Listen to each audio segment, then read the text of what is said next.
আল্লাহ তাআলা উম্মতে মুহাম্মাদীর জন্য দামি দামি গুরুত্বপূর্ণ বরকতপূর্ণ ৫টা রাত দান করেছেন। কয়টা একটু দয়া করে আমার সঙ্গে বলুন। ১ নম্বর রাত হলো এই সবে সবে মেরাজের রাত, আগামীকাল দিবাগত রাত। এই রাতটা বরকতপূর্ণ, কারণ এই রাতের মধ্যে আল্লাহ তার প্রিয় বন্ধুকে মেরাজ করিয়েছেন। সুবহানাল্লাহ, সুবহানাল্লাযী আসরা বিআবদিহি লাইলাম মিনাল মাসজিদিল হারামি ইলাল মাসজিদিল আকসাল্লাযী বারাকনা হাওলাহু লিনুরিয়াহু মিন আয়াতিনা ইন্নাহু হুয়াস সামিউল বাসীর। আল্লাহু আকবার। আল্লাহ তাআলা মিরাজ সম্বন্ধে আয়াতের মধ্যে আলোচনা করেছেন। আমরা বিস্তারিত আলোচনা করতে গেলে কোনো গোড়া মাথা শেষ করতে পারবো না। মূল কথা হলো এই রাত্রে মেরাজ হয়েছে, নবীর জীবনে মেরাজ হয়েছে এক রাত, মেরাজ হয়েছে সামান্য একটু টাইম, কিন্তু এই মেরাজের সময় ছিল ২৭ বছর। সুবহানাল্লাহ, কত বছর? ২৭ বছর। এক রাত কিন্তু ২৭ বছর। কেমনে সম্ভব? মনে করেন আপনাদের পাহাড়পুরের উপর দিয়ে বর্তমানে প্রধান উপদেষ্টা নওগাঁ থেকে জয়পুরহাট যাচ্ছে, যখন দেখবেন প্রধান উপদেষ্টা পাহাড়পুর অতিক্রম করবে, ট্রাফিক সিগন্যাল ওয়ার, রিক্সা ভ্যানগুলোকে রাস্তা থেকে নামিয়ে দেওয়া হবে, সাধারণ লোকজনকে যানজট করতে দেওয়া হবে না। যতক্ষণ পর্যন্ত প্রধান উপদেষ্টা পার না হয়েছে ততক্ষণ পর্যন্ত আপনার আমার জন্য রোডে চলাফেরা এলাও নাই। বাংলাদেশের প্রধান উপদেষ্টার জন্য যদি আপনার আমার চলাফেরা বন্ধ হয়ে যায়, আল্লাহর পরে যেই নবীর শান মান মর্যাদা এবং মর্তবা, সে নবী যখন মেরাজে রওনা করেছেন, আল্লাহ ২৭ বছরের জন্য পৃথিবীর সমস্ত গতিপথ বন্ধ করে দিয়েছেন। সুবহানাল্লাহ। প্রিয় ভাইয়েরা আমার, আল্লাহ রাব্বুল আলামিন সমস্ত নিয়ামতগুলো দান করেছেন জিবরাইল আমিনের মাধ্যম দিয়া, কিন্তু নামাজ অত্যন্ত মুবারক একটা নিয়ামত। কোনো মাধ্যম দিয়া নয়, তার বন্ধুকে দাওয়াত দিয়া কাছে নিয়া ২৭ বছর ধরে জান্নাত জাহান্নাম দেখায়া বিদায় লগ্নে ৫০ ওয়াক্ত নামাজের একটা প্যাকেজ দিয়ে দিয়েছিলেন। উম্মত পড়তে পারবে না, আল্লাহ সিস্টেম করে ৪৫কে কমায় আনিয়া মাত্র ৫ ওয়াক্ত রেখে দিয়েছেন। আমার আল্লাহ জানিয়ে দিয়েছেন, বন্ধু তোমার উম্মত যদি ৫ ওয়াক্ত নামাজ পড়ে, ৫-এর সাথে ০ যোগ করে প্রতিদিন আমলনামার মধ্যে ৫০-এর সওয়াব দিয়ে দিবেন কে? সুতরাং প্রাণপ্রিয় ভাইয়েরা, আমরা কোন নবীর দুনিয়াতে এসেছি সবার পরে, কিন্তু জান্নাতে যাব আমরা সবার।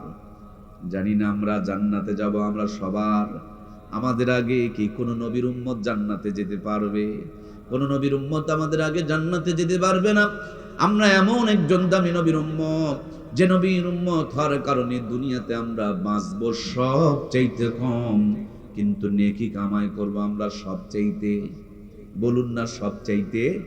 আমাদের চাইতে উম্মতে মুহাম্মদের চাইতে পৃথিবীর কোন উম্মত বেশি নেকি কামাই করার সুযোগ পাবে না। এই জন্য আমরা অল্প টাইমে বেশি নেকি কামাই করব, দুনিয়াতে পরে এসে জান্নাতে আগে যাব।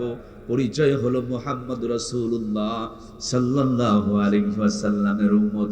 আমার প্রিয় ভাইয়েরা, এই গ্রামের সমস্ত মানুষগুলো মিলে ১০ লাখ টাকা কামাই করেছে। এই গ্রামের একটা সন্তান যদি রাষ্ট্রপতির দায়িত্ব পালন করে, উনি যদি সিগনেচার মেরে দেয়, দেখবেন ১০ কোটি টাকা বরাদ্দ হয়ে যায়। সবাই কামাই করলাম ১০ লাখ, একটা সিগনেচার পাওয়ার কারণে বরাদ্দ হয়ে যায় ১০ কোটি টাকা। তেমনি আমরা নরমাল যদিও মানুষ, কিন্তু আমাদের পিছনে একটা সিগনেচার আছে, মুহাম্মদুর রাসূলুল্লাহ সাল্লাল্লাহু আলাইহি ওয়াসাল্লামের উম্মত। এই জন্য অল্প টাইম ইবাদত করলে বেশি নেকি দান করবেন কে? এই অল্প টাইমে বেশি নেকি পাওয়ার উত্তম রাত হলো আগামীকাল দিবাগত রাত, সবে মেরাজের রাত। আল্লাহ তাআলা এই রাতটা যেন আমরা ইবাদত বন্দেগীর মাধ্যম দিয়ে অতিবাহিত করতে পারি। এ রাতেই যেন আমরা নামাজি হয়ে যেতে পারি, এই রাতেই যেন পাক্কা ইমানদার হয়ে যেতে পারি, বাকি জীবন যেন কোরআন সুন্নাহর উপরে চলতে পারি। আল্লাহ তাআলা আগামীকাল থেকে আমাদের জীবনটাকে একেবারে পরিপূর্ণ মুসলমানের জিন্দেগি বানিয়ে দেন। বলুন আমিন। প্রিয় বন্ধুরা আমার, পরের মাস হলো শাবান মাস। শাবান মাসের মধ্য রজনী, নিসফু শাবান, যেটাকে আমরা শবে বরাত বলি, ওই রাতটাও হলো মোবারক রাত, বরকতময় রাত। তারপরের মাস হলো রমজান মাস। রমজান মাসের প্রত্যেকটা মুহূর্তকে আল্লাহ তাআলা বরকতময় বানিয়ে দিয়েছেন। সুবহানাল্লাহ বলেন। রমজান মাসের মধ্যে একটা রাত আছে, লাইলাতুল কদরি খায়রুম মিন আলফি শাহর। একটা রাত ইবাদত করলে আল্লাহ তাআলা ৮৩ বছর ৪ মাসের চাইতে বেশি সওয়াব দিয়ে দিবেন। কত বেশি সওয়াব দিবেন। আল্লাহ যত বড়, আল্লাহর কথাও তত বড়। একজন মানুষকে জাহান্নাম থেকে তুলে নিয়া জান্নাতে দেওয়ার জন্য যত সওয়াবের দরকার, এক রাতের মধ্যে তার চাইতেও বেশি সওয়াব রেখে দিয়েছেন কে? আমার প্রাণপ্রিয় ভাইয়েরা, মূল কথা হলো এই লাইলাতুল কদরের মর্যাদা বেড়েছে কোরআনুল কারীম নাজিল হওয়ার কারণে। আমার দরদের ভাইয়েরা, আমরা সবাই কিন্তু শীতের পোশাক পরে এসেছি। কেন শীতের পোশাক পরেছেন? বলে শীতের পোশাক পরলে ঠান্ডা লাগবে না, যদি ঠান্ডা লাগে তাহলে নিউমোনিয়া হয়ে যাবে, আর ঠান্ডা না লাগলে নিউমোনিয়া থেকে বাঁচা যাবে। বর্ষার দিনে, বৃষ্টির দিনে আমরা রেইনকোট পরে বাহিরে বের হই। কেন বের হয়? বলে রেইনকোট পরলে পারে ভিতরে বৃষ্টি ঢুকবে না, গায়ের উপরে পড়বে, স্লিপ করে চলে যাবে, ভিতরে ঢুকতে পারবে না, বৃষ্টির মাঝে থাকবে কিন্তু ভিজে যাবে না। তেমনি আপনার আমার আখেরি জামানায় চলে এসেছি। আল্লাহর হাবিব বলেছেন কিয়ামতের পূর্বে এমন একটা সময় আসবে, সকালবেলা মানুষ বাড়ির থেকে ঈমান নিয়ে বের হবে, সন্ধ্যাবেলা বেঈমান হয়ে ফিরবে। তার মানে বেঈমানির ভিতরে চলাফেরা করবে। ভিতরে যদি ঈমান থাকে, ভিতরে যদি কোরআন থাকে, ওই কোরআন থাকার কারণে সমস্ত বেঈমানির হাত থেকে রক্ষা করে আল্লাহ তার বান্দাকে জান্নাত পর্যন্ত পৌঁছায় দিবে। আমরা গতকালকে মাহফিল করেছিলাম বরিশাল, আগামীকাল মাহফিলে যাব আমাদের ময়মনসিংহের জামালপুর একটা জেলা আছে, চেনেন তো? ইসলামপুর নামক একটা থানা আছে। মোবাইলে ছবি পাঠিয়ে দেওয়া হয়েছে, ওই মোবাইলের ছবি দেখে আমরা জায়গাটার লোকেশন দেখে সার্চ দিব। এখান থেকে কত কিলোমিটার দূরে, কয় ঘন্টা সময় লাগবে। যাওয়ার সময় রাস্তার যদি 4টা মাথা মোড় বের হয়, নেটের মধ্যে 4 মাথায় দেখাবে, কিন্তু যেটা সঠিক রাস্তা এটা সবুজ হয়ে থাকবে। আমার প্রাণপ্রিয় ভাইয়েরা, গাড়ি কত কিলোমিটার গতিতে চলছে, কত দূর এলেন, কত দূর বাকি আছে, ডান দিকের গ্রামের নাম কি, বাম দিকের গ্রামের নাম কি, মোবাইলে আপনাকে আমাকে লোকেশন দেখায় নিয়ে চলে যাবে। জান্নাতের লোকেশন দেখানোর জন্য কোরআনুল কারীম আপনার আমার জন্য দান করেছেন কে? দুনিয়ার গন্তব্য পর্যন্ত মোবাইল লোকেশন দেখায় নিয়ে যাবে। আর কোরআন যদি সিনায় থাকে, বডির মধ্যে থাকে, মাথার মধ্যে থাকে, মেমোরিতে থাকে, এই কোরআন তাকে পথ দেখায় জান্নাতে নিয়ে চলে যাবে। সুবহানাল্লাহ। প্রিয় ভাইয়েরা আমার, ট্রেনে কি চড়েছেন আপনারা? এক্ষুনি জয়পুরহাটে গিয়া দেখবেন ট্রেন দাঁড়ানো আছে, অথবা আক্কেলপুরে গিয়া দেখবেন, সান্তাহারে গিয়া দেখবেন ট্রেন দাঁড়ানো আছে। সাইকেল রাস্তা ভুল করে, মোটর সাইকেল রাস্তা ভুল করে, বাসের রাস্তা ভুল হয়, কিন্তু ট্রেনের রাস্তা ভুল হয়ে কি সাদিসপুরে কোনোদিন ট্রেন এসেছিল? কোনোদিন আসছিল কি? আসে নাই। কিয়ামত পর্যন্ত আসার সম্ভাবনা নাই, কারণ ট্রেনের লাইন হলো 2টা। এই 2টা লাইন বিছানো আছে। একবার যদি লাইনে চড়ে যায়, গড় গড় গড় গড় করতে ঢাকা চলে যায়, গড় গড় গড় গড় করে চিলাহাটি চলে যায়, গড় গড় গড় গড় করে গড়তে গড়তে পঞ্চগড় চলে যায়, আবার কখনো কখনো রাজশাহী চলে যায়। যে লাইন যেদিকে দেওয়া আছে, খুলনা চলে যায়, সিলেট চলে যায়, কক্সবাজার চলে যায়, যেই দিকে লাইন বিছানো আছে সেই দিকে চলে যায়। কোরআন সুন্নাহর লাইনটা হলো জান্নাতের লাইন। ছেলেটাকে, মেয়েটাকে, ভাইটাকে, বোনটাকে একবারে মাদ্রাসায় দিয়া কোরআন সুন্নাহর লাইনের উপরে যদি তুলে দিতে পারেন, ওটা ডাক্তারি করবে, মাস্টারি করবে, এমপিগিরি করবে, মন্ত্রীগিরি করবে, পথ হারাবে না। দিন শেষে আল্লাহর বান্দা জান্নাতে চলে যাবে। মূল কথা হলো এই জন্য মাদ্রাসাগুলো দরকার। এখন আমার দেশে নাস্তিকের সংখ্যা এত বাড়ছে, নাস্তিক ইমানদারের তুলনায় নাস্তিকের সংখ্যা বেশি। মুসলমানের ছেলে মেয়েরা বিশ্বাসই করতে চায় না যে আল্লাহ আছে। যদি আল্লাহ থাকে, বাপ মার সাথে কি খারাপ ব্যবহার করতে পারে? যে মনে করে যে আল্লাহ আছে, আমাকে মরা লাগবে, সে কি করে নামাজ কাজা করে?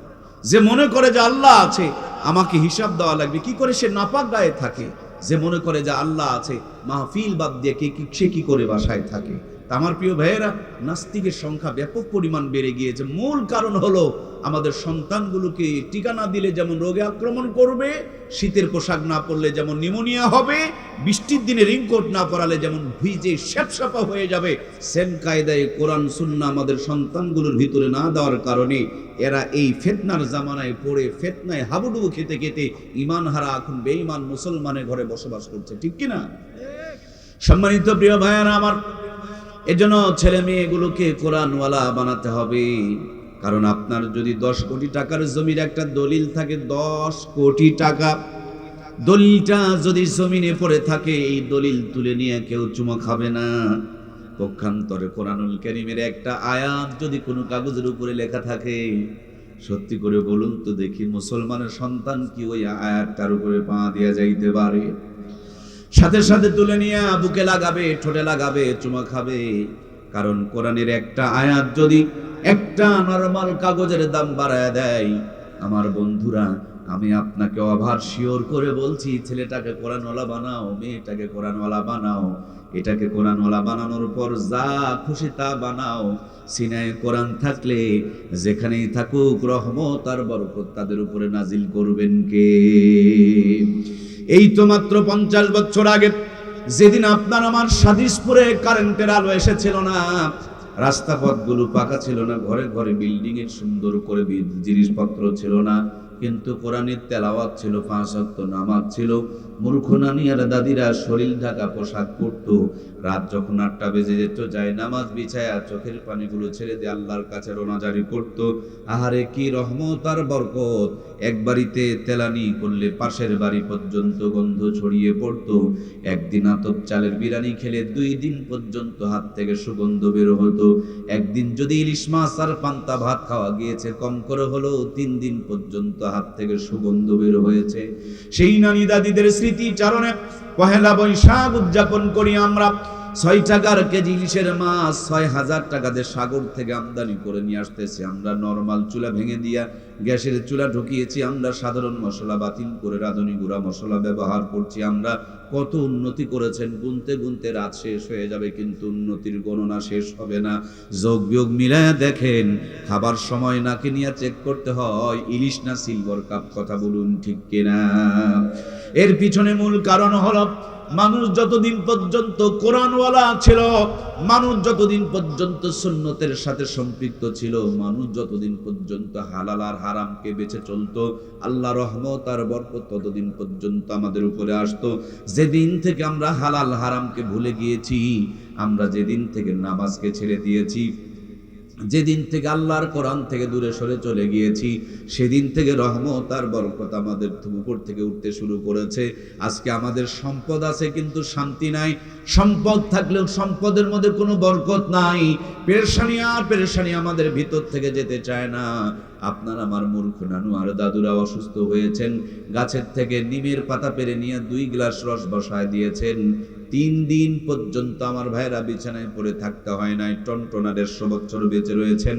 পায়ে হেঁটে বগুড়া গিয়েছেন, পায়ে হেঁটে নওগাঁ গিয়েছেন, 18টা সন্তান জন্ম দিয়েছেন। এখন আমরা স্মার্ট আর ডিজিটাল হয়ে গিয়েছি, অ্যান্টিবায়োটিক ঔষধ খাই, কিন্তু 50 বছরে নরবরা হয়ে যায়। কথা বলুন ঠিক কিনা? মূল কারণ হলো, ওরা নিমের পাতা খেলেও বিসমিল্লাহ বলে খেত। ওদের শরীরে যে রক্তগুলো, সেই রক্তগুলো হালাল ছিল। ওরা ঘর থেকে যখন সকালবেলা বের হতো, নামাজ পড়েই ঘর থেকে কাজের মধ্যে তারা বের হতো।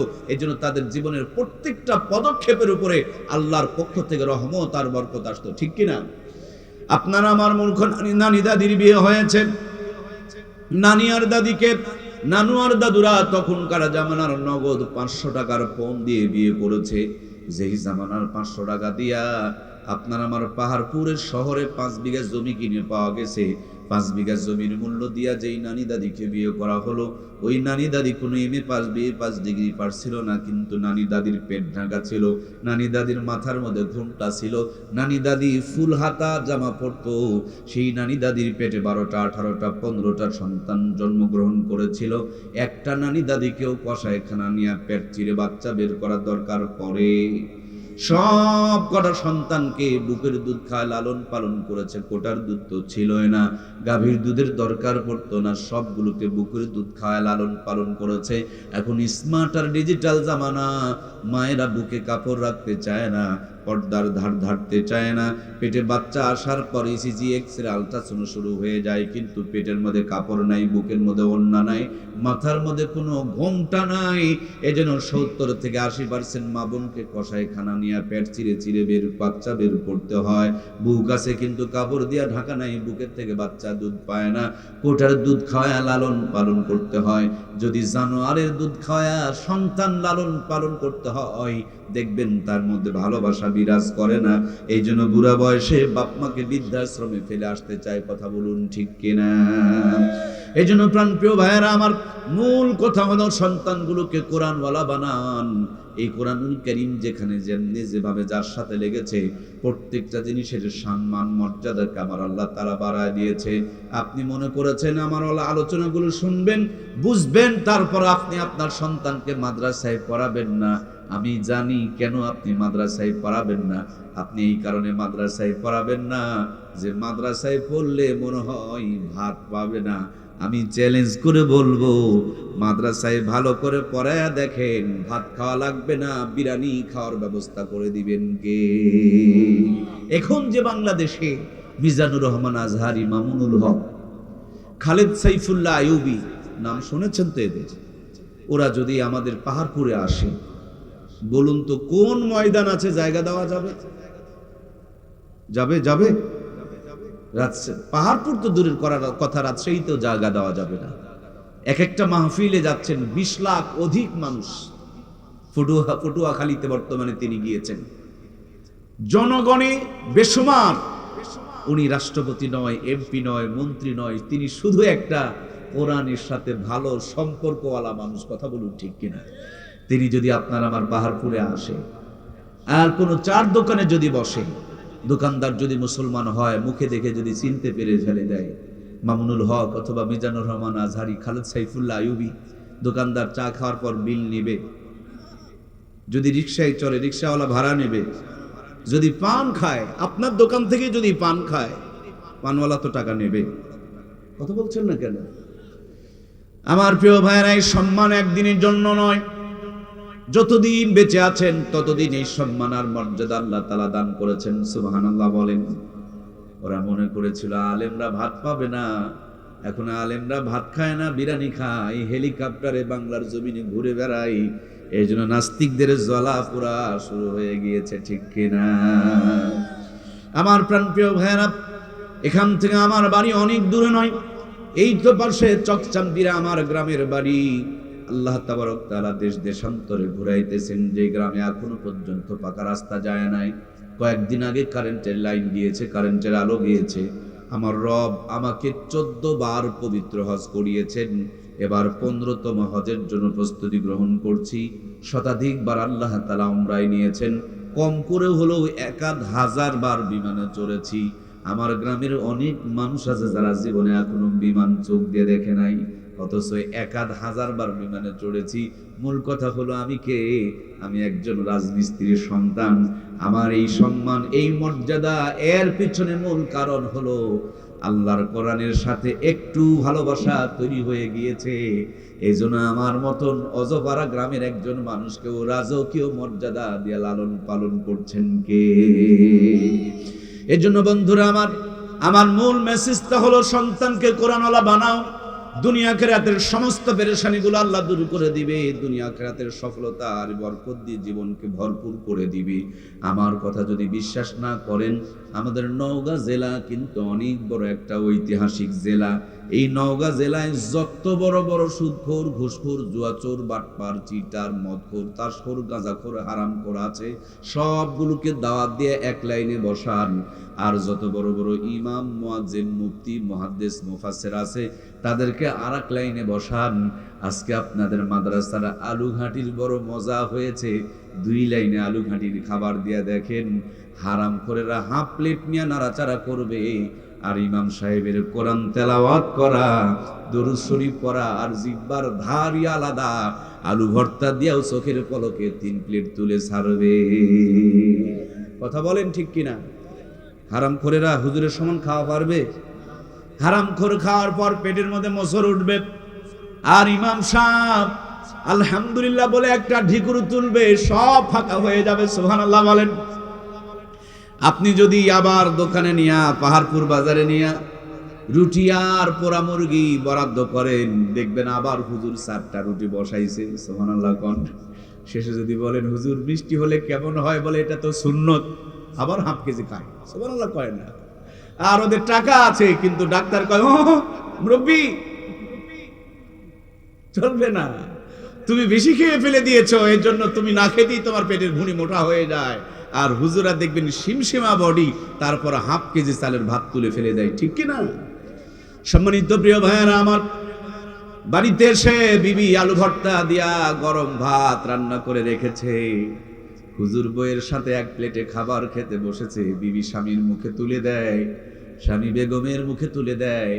ভালোবাসার মানুষ যত্ন করে যদি মুখের মধ্যে আলু ভর্তার খাবারটাই তুলে দেয়, ভালোবাসা থাকার কারণে আলু ভর্তার ভিতরে জান্নাতের স্বাদ ঢুকায়া দিবেন কে?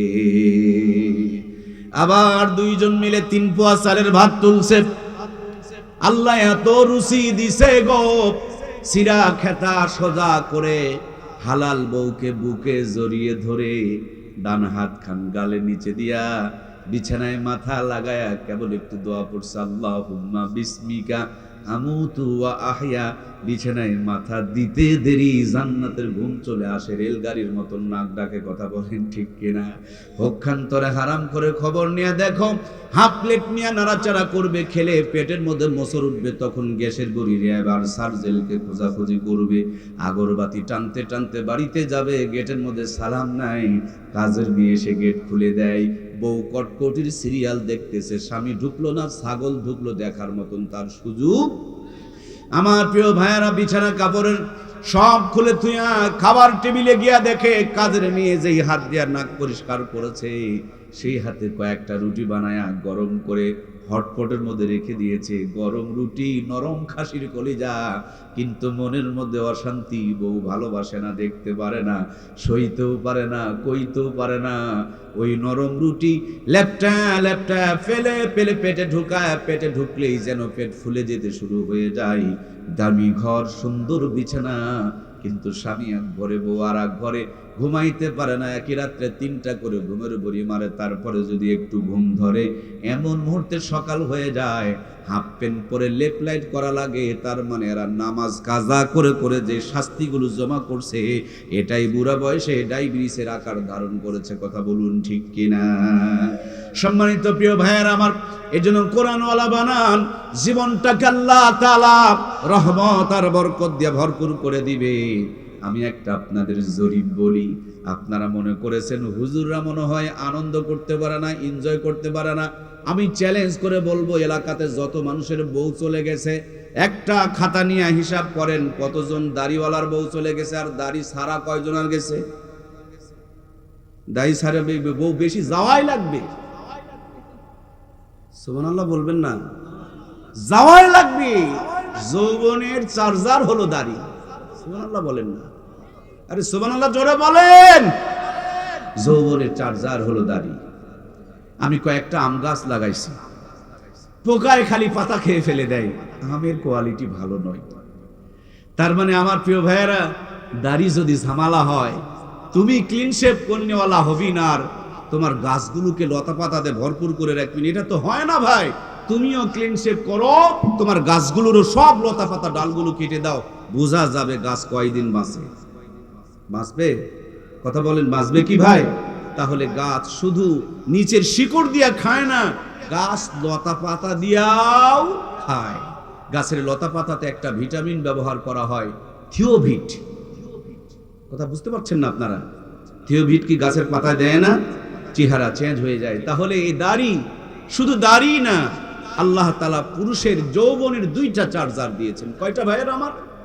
2টা সোলার, 2টা প্যানেল দিয়েছেন যৌবনকে চার্জ করার জন্য, যৌবনকে ধরে রাখার জন্য।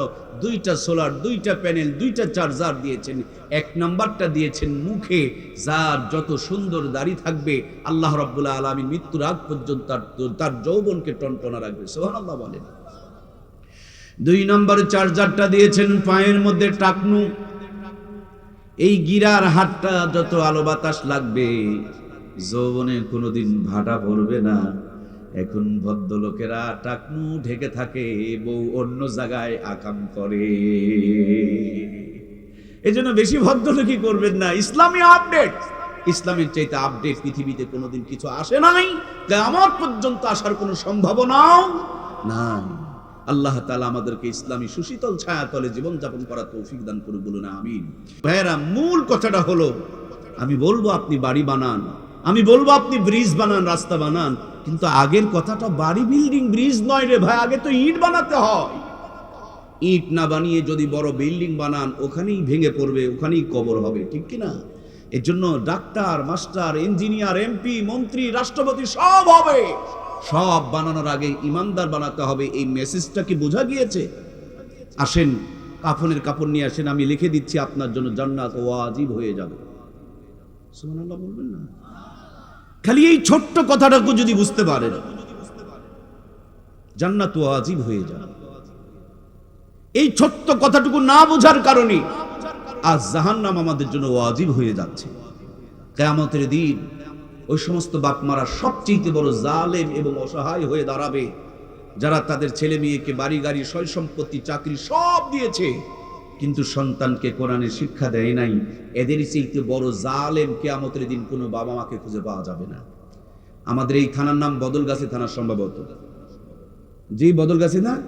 অল্প কিছুদিন আগে এক ছেলে, বাবা শিক্ষিত মানুষ ছিল, একটাই ছেলে, দেশের সব লেখাপড়া করাইছে, করায় বিদেশ থেকে পিএইচডি মিএইচডি করে বিশাল ডিগ্রি নিয়ে ছেলে বাড়িতে আসতেছে, বাবা খবর শুনে হার্ট স্ট্রোক করছে, আনন্দে হার্ট স্ট্রোক করে ফেলছে। ছেলে আসার আগে বাপ মারা গেছে, লাশ রেখে দিয়েছে। ছেলে আসার পর জানাজার নামাজে দাঁড়ায়া 2-3 মিনিট ধরে কাঁদতেছে। কান্না যখন একটু সংবরণ হয়েছে, তাকে বলা হচ্ছে, বাবা কান্না করছো কেন? সে চিৎকার করে কেঁদে উঠে বলে, আব্বা তুমি দেশেরটাও পড়াইলা, দেশের বাহিরেরটাও পড়াইলাম, আজকে আমি আন্তর্জাতিক পরিমণ্ডল থেকে শিক্ষিত বলে স্বীকৃতি প্রাপ্ত, কিন্তু বাবা তোমার জানাজাটা তো আমি পড়াইতে পারলাম না,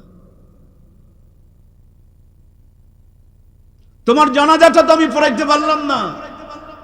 পৃথিবীর মানুষ আমাকে সর্বোচ্চ শিক্ষিত মনে করছে, কিন্তু আমি মনে করছি পৃথিবীর সবচেয়ে আমি নিকৃষ্ট, ঠিক কিনা? এই জন্য প্রিয় ভাইয়েরা, আমরা মরে গেলে আমাদের সন্তানরা জানাজার নামাজ পড়াইতে পারুক, এটাকে আমরা চাই। এই জন্য 1000 বছর পড়াতে হবে না। যে মাটিতে বসে আছেন, এই মাটি দিয়া আপনি চুলা বানাবেন, সারা জীবন আগুন জ্বালাবেন, দেখবেন চুলার মাটি পানিতে ফেলে দিলে গলে যাবে। কিন্তু এই মাটিকে সুন্দর করে খামিরা বানায়া, ইটের একটা ফার্মায় ঢুকায়া, রোদের মধ্যে কয়েকটা দিন শুকায়া, লিমিটেড টেম্পারেচার মেনটেন করে যখন ভাটায় তাপ দিবেন, আগে ছিল মাটি, ভাটার থেকে বের করার পর হয়ে গিয়েছে খাঁটি। আগে পানিতে ফেলে দিলে গলে যেত, আমার দরদের ভাইয়েরা ভাটার থেকে বের করার পর ইটগুলো পানিতে ফেলে দিলে গলে যায়। দয়া করে একটু কথা বলুন, আল্লাহর দেওয়া জবানটা ব্যবহার করুন। পানিতে ফেলে দিলে গলে যায়, আরো শক্ত হয়, কারণ মাটি এখন খাঁটি হয়ে গিয়েছে। এই পৃথিবীতে অনেক মুসলমানের সন্তান মুখে মুখে স্লোগান দেয়, আলেমদের চামড়া তুলে নিব আমরা। আবার আমরা দেখেছি অনেক মুসলমানের সন্তান, আল্লামা সাঈদীর ফাঁসির যেই দিন রায় হয়েছে, সেদিন হাজার হাজার যুবকেরা নিজের জীবনকে উৎসর্গ করে দিয়েছে, ঠিক কিনা? তার মানে আমার প্রিয় ভাইয়েরা, যেটা কোরআনের ফারমায় পড়েছে, একবার যাকে ইমানদার হিসাবে তৈরি করা হয়েছে, ওইটা কোনোদিন পথভ্রষ্ট হবে না। কোনোদিন দেখেছেন কি কোন হুজুর পাঞ্জাবিটা ছেড়ে প্যান্টটা খুলে দাঁড়িয়ে প্রসাব করতে কি দেখেছেন? কোনোদিন কি দেখেছেন কোন ইমাম সাহেব তার বউকে নিয়ে বিউটি পার্লারে সারা চড়ায় সাজায়া, 3 লাখ টাকার মোটরসাইকেলে চড়ায়া ভুঁ ভুঁ করে তেল টানতেছে, আর বউকে খালি ঘুরায় ঘুরায় দেখাইতেছে? জীবনে কি দেখেছেন? আমি অনেকগুলো বৃদ্ধাশ্রমে গিয়েছি, কোনো বৃদ্ধাশ্রমে কোনো আলেমের বাপ মাকে দেখতে পায় নাই। কারণটা হলো, কোরআন যদি সিনায় থাকে, এটা পথভ্রষ্ট হবে না। যেখানেই থাকুক, যে হালতেই থাকুক, গড়গড় গড়গড় করতে করতে ট্রেন যেমন ঢাকা চলে যায়, সিনায় কোরআন থাকলেই কোরআনওয়ালা আল্লাহর জান্নাতে চলে যাবে, কোনো সন্দেহ নাই। আমাকে যদি বলেন, মুর্তজা ভাই এদের সুন্দর সুন্দর কথাগুলো বলছেন, এই কথাগুলো কোথা থেকে আপনি পেয়েছেন, কোথা থেকে অর্জন করেছেন? আমি বলবো, আমার কলিজার টুকরা দরদের উস্তাদ আহমদ শফি সাহেব বারাকাল্লাহ, আল্লাহ তার জান্নাতি নূর দিয়া কবরকে ভরপুর করে দেখ, জোরে বলুন না আমিন। আমি আমার হযরতের কাছে হাঁটাজারিতে গিয়ে পড়েছি। আমার হযরতকে যদি বলেন আপনি কই পড়েছেন, তিনি বলবেন দেওবন্দে পড়েছি। দেওবন্দওয়ালাকে যদি বলেন কোথায় পড়েছেন, তিনারা বলবেন মদিনায় পেয়েছি। মদিনাওয়ালাদেরকে যদি বলেন কোথায় পেয়েছেন, তারা বলবেন সাহাবা ইকরামের কাছে পেয়েছি। তাদেরকে যদি বলেন কোথায় পেয়েছেন, তারা বলবেন হযরত আবু বকর, উমর অথবা হযরত ওসমান আলী রাদিয়াল্লাহু তাআলা আনহুম, তাদের কাছে পেয়েছি। তাদেরকে যদি বলেন আপনি কই পেয়েছেন, তিনারা বলবেন মুহাম্মাদুর রাসূলুল্লাহ সাল্লাল্লাহু আলাইহি ওয়াসাল্লাম তার কাছে পেয়েছি। আমার নবীকে যদি বলে, নবী গো, এই কোরআনুল কারীমটা আপনি কোথায় পেলেন? আল্লাহর নবী বলবেন, গোটা দুনিয়া যখন অন্ধকারে ছেয়ে গিয়েছিল, আমি 40 বছর পর্যন্ত মানুষগুলোকে আলোকিত বানানোর চেষ্টা করেছিলাম। যখন ফায়দা হয় নাই, জাবালে নূরে হেরা গুহার মধ্যে বসেছিলাম, জিবরিল আমিন আমার কাছে এই কোরআনুল কারীম খানা দান করে গিয়েছেন।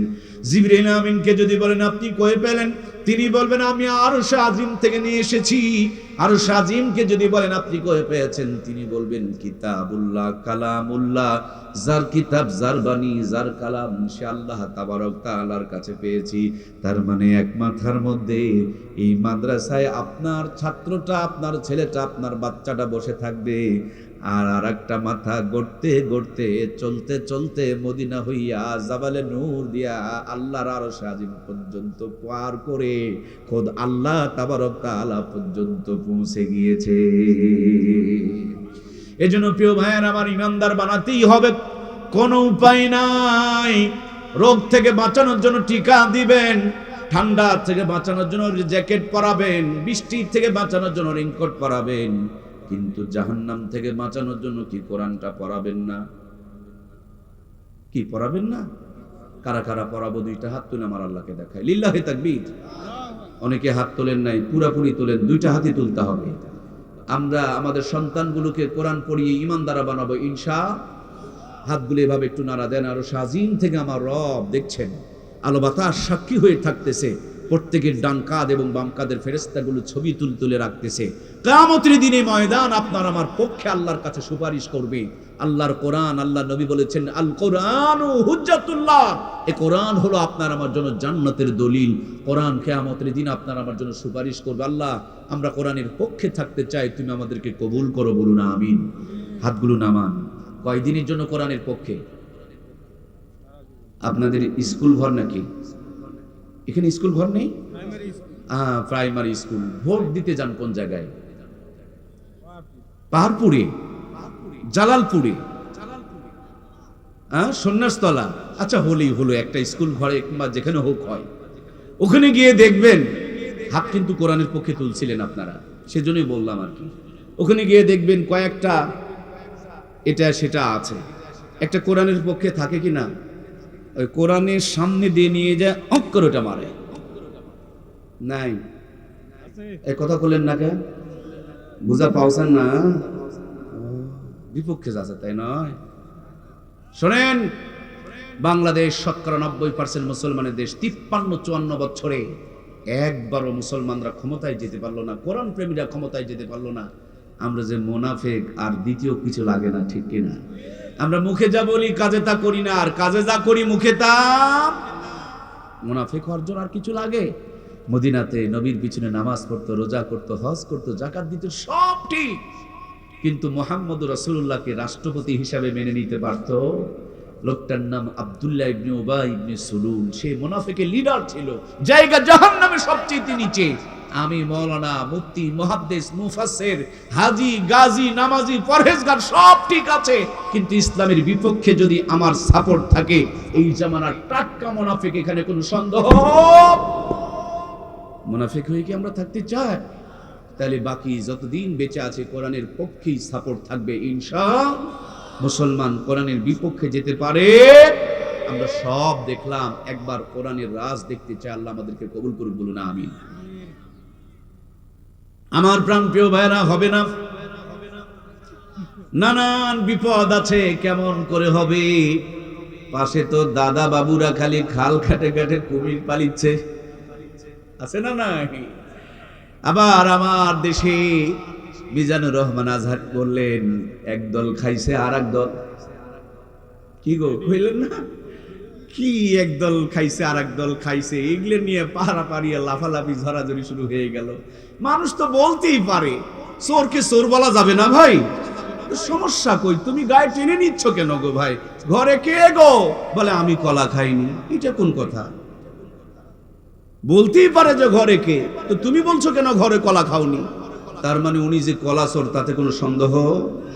এক বেচারি বাদশার ভান্ডার থেকে তুলা চুরি হয়ে যাচ্ছে, তো তাকে লোকজন পরামর্শ দিল যে সিসি ক্যামেরা লাগাও, চোর চিনা যাবে। বেচারি ব্যস্ততায় সিসি ক্যামেরা লাগাইতে পারে নাই, একেবারে তুলার ভান্ডার লুট হয়ে গিয়েছে। যেমন কিছুদিন আগে কাস্টগাড়ির বিলের মধ্যে, আর কওয়া হবে না, এলা বলা হয় না, বুঝছেন হুজুর, এলাও শুনিছে। আহা, কোন হারাম খাওয়া যাবে না, আল্লাহ আমাদেরকে হারাম মুক্ত জীবন দান করুক, বলুন আমিন। জুলুম তো জুলুমই, অন্যায় তো অন্যায়, অন্যায় অন্য করলেও অন্যায়, আমি করলেও। কিন্তু আমরা নিজের বেলায় উকিল সাজি আর অন্যের বেলায় বিচারক সাজি।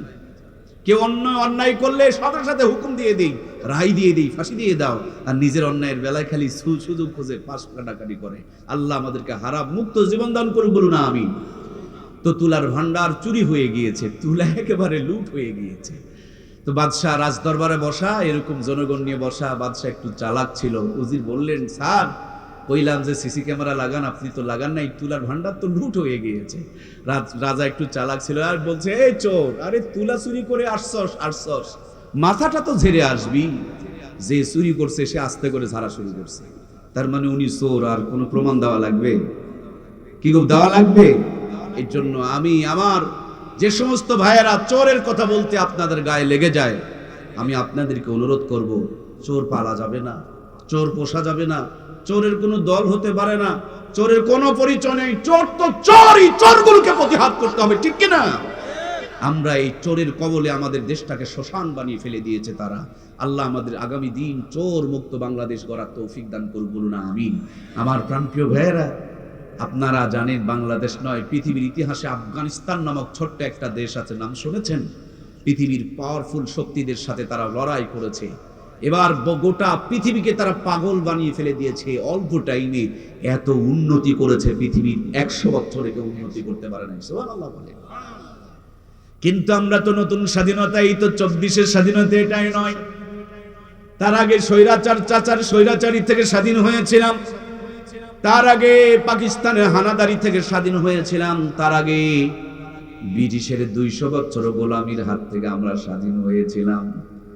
একই দেশ 80 বছরের ভিতরে আমরা 4 বার স্বাধীন হইলাম। কয়বার? এত স্বাধীন হওয়া লাগে কেন? স্বাধীনতাগুলো হারায় কেন? অন্ধকার থেকে বের হয়ে আসলে আবার অন্ধকার আসে কেন? তার মূল কারণ হলো, এক চোর চলে যায়, বড় চোর ক্ষমতায় চেপে যায়। যেই পরিমাণ অন্ধকারে ছিলাম তার চাইতে বড় অন্ধকার আমাদেরকে ফেলে দেয়, ঠিক কিনা? আগামী দিনে এই দেশকে যদি অন্ধকার থেকে বাঁচাতে হয়, রাষ্ট্রপতির চেয়ার থেকে নিয়ে মেম্বারের চেয়ার পর্যন্ত প্রত্যেকটা জায়গায় যদি কোরআন সুন্নাহর আলোকিত মানুষকে বসানো যায়, কম্বল চুরি হবে না, গমের বস্তাতেও কেউ শীত কাটবে না, কথা বলুন ঠিক কিনা? এজন্য কোন এক কবি কইছিল না, নৌকা আর ধানের শীষ, দুই সাথের একই বিষ, ওর সাথে মিলে মিশে ইসলামের ভাবনা ভাবিস, বোকামি ছাড়া এ যে কিছু না, ওরা যে একই পাখির দুই ডানা, ওরা যে একই সাপের দুই ফানা। কম্বল চুরির গুনাহ লইয়া কেউ দেখো রাত কাটায়, গমের বস্তায় শীত কাটিয়া কেউ বা বগল বাজায়। সরে সরে তাল তো ভাই, ওদের কোনো বিভেদ নাই, আমেরিকা ভারত ওদের ঠিকানা, ওরা যে একই সাপের দুই ফানা, ওরা যে একই পাখির দুই ডানা, ঠিক কিনা? সত্যের পক্ষে গান গাই বলে আমি বিপ্লবী, কোরআনের কথা বলি তাই বলবে আমাকে মৌলবাদী, সত্য কথা বলি তাই বলবে আমাকে ফতুয়াবাজি। কেন বিপ্লবী বিদ্রোহী মৌলবাদী, কেন ফতুয়াবাজি? জন্মের পরে কানে আজান কি দেয়নি, তুমি মৌলবাদী ছাড়া হওনি। আবার মরণের পরে জানাজা পড়াবে না, পড়াবে না? আবার মরণের পরে জানাজা পড়াবে, তখন কোথায় পালিয়ে যাবি? সত্যের পক্ষে গান গাই বলে আমি বিপ্লবী, কোরআনের কথা বলি তাই বলবে আমাকে মৌলবাদী, হাদিসের কথা বলবেন তাই বলবে আপনাকে ফতুয়াবাজি। কেন বিপ্লবী বিদ্রোহী মৌলবাদী, কেন ফতুয়াবাজি? জোরে বলুন মারহাবা। মূল কথা হলো আমার প্রিয় ভাইয়ারা, এ সমাজে জাতি যদি ঠিক করতে হয়, জাতিকে আগে কোরআনওয়ালা বানাতে হবে, ঠিক কিনা?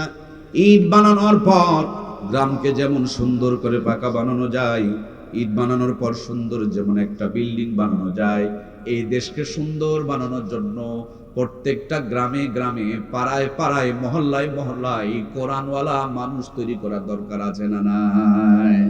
যতদিন পর্যন্ত আমরা কোরআনওয়ালা মানুষ তৈরি করতে না পেরেছি, যতবার স্বাধীন হন, যত হাজার জীবন দেন, কোনো লাভ হবে না, কোনো কাম হবে না। এই জন্য আমার দরদের ভাইয়েরা, আপনাদের কাছে বিনীত অনুরোধ, আপনি আপনার সন্তানগুলোকে আগে কোরআনওয়ালা বানাবেন, কোরআনওয়ালা বানিয়ে ডাক্তার বানাবেন। ডাক্তার আর বাটপারি করবে না, নইলে বদলগাছিতে গিয়ে দেখবেন ডাক্তার হাসপাতালে বসে আছে, চোখে দেখে না, কলমে লেখে না, কানেও শোনে। ওই ডাক্তার বৈকাল বেলা প্রাইভেট ক্লিনিকে যখন বসে, 500 টাকার ভিজিট পেলে আব্বা আব্বা বলে ডাকে। কথা কন না কেন? আমার ভাইয়েরা, হুজুর দেখলে চিনা যায় কি যায় না? তাহলে ডাক্তারি যিনি পড়েছে তিনি তো চোখ দেখলেই চিনা পারার কথা, ঠিক কিনা? শরীরের যদি টেম্পারেচার বেড়ে যায় বুঝবেন জ্বর, নাকে যদি পানি ঝরে তাইলে বুঝবেন সর্দি, চোখগুলো যদি হলুদ হয়ে যায় তাইলে কি গো হয় না, জন্ডিস। তাহলে ডাক্তার দেখবেন দেখেই চিনে ফেলে দেয়, তারপরে 15টা পরীক্ষা দেয়। এরকম ডাক্তার নামের বাটপার আছে না নাই? দেখি চিনে ফেলে দেয়, এক পাতা নাপা খেলে কাম হবে, তারপরে 17টা ঔষধ লেখা আছে না নাই? আপনারা বলুন তো দেখি, এগুলো ডাক্তার না বাটপার? জোরে বলেন, ডাক্তার না বাটপার? আমরা ডাক্তার চাই, বাটপারের কোনো দরকার? ডাক্তার যেন ডাক্তার থাকে, যেন ডাক্তারকে আগে ইমানদার বানাতে। এটাই হলো আজকের আলোচনা। আমার দেশে অনেক স্যার আছে, স্কুলে বাচ্চাদেরকে পড়ায়, স্কুলে পড়ে পাস করে না। স্যারের বাড়ির কোনাতে ছোট্ট একটা প্রাইভেট সেন্টার, কোচিং সেন্টার আছে, আধা ঘন্টা লেখা পড়ে, তারপরে বাচ্চাগুলো পাস করে। এত বড় বিল্ডিং এ 3-4 ঘন্টা পড়ায়া পাস করে না, ওখানে আধা ঘন্টা পড়লেই পাস করে। তার মানে স্যারের মাথায় মাল আছে, সরকার চাকরি দিয়েছে। স্যার স্কুলে গিয়া মালগুলো বের করে না, আবল তাবল মাল সাপ্লাই করে, অরিজিনাল মাল দিয়া প্রাইভেট বাণিজ্য করে। সত্যি করে বলেন তো দেখি, দায়িত্ব পালন না করে বেতনগুলো যে তুলে তুলে খায়, স্যারদের জন্য ওই বেতনগুলো কি হালাল হতে পারে? ও স্যার, হারাম টাকা দিয়ে বউকে শাড়ি কিনে দিবেন, যেদিন ঢাকায় যাবেন সেদিন ওই শাড়ি পরে রিকশায় চড়ে জয়পুরহাটে গিয়া পাবলিককে পৌঁছ দিয়া দেখাবে, কারণ পাবলিকের হক আদায় করে নাই, বউ গিয়া হক আদায় করে, ঠিক কিনা?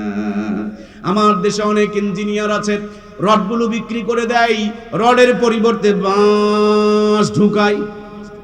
কথা বলছেন না কেন? বাঁশ ঢুকানেওয়ালা ইঞ্জিনিয়ার আছে না নাই? ইঞ্জিনিয়ার গুলো যদি ইমানদার হতো, বলুন তো ইঞ্জিনিয়ার কি রড বিক্রি করে বাঁশ ঢুকাইতে পারতো? এদেশকে যদি বাঁশ দেওয়ার থেকে বাঁচাতে হয়, ইমানদার বানাতে হবে।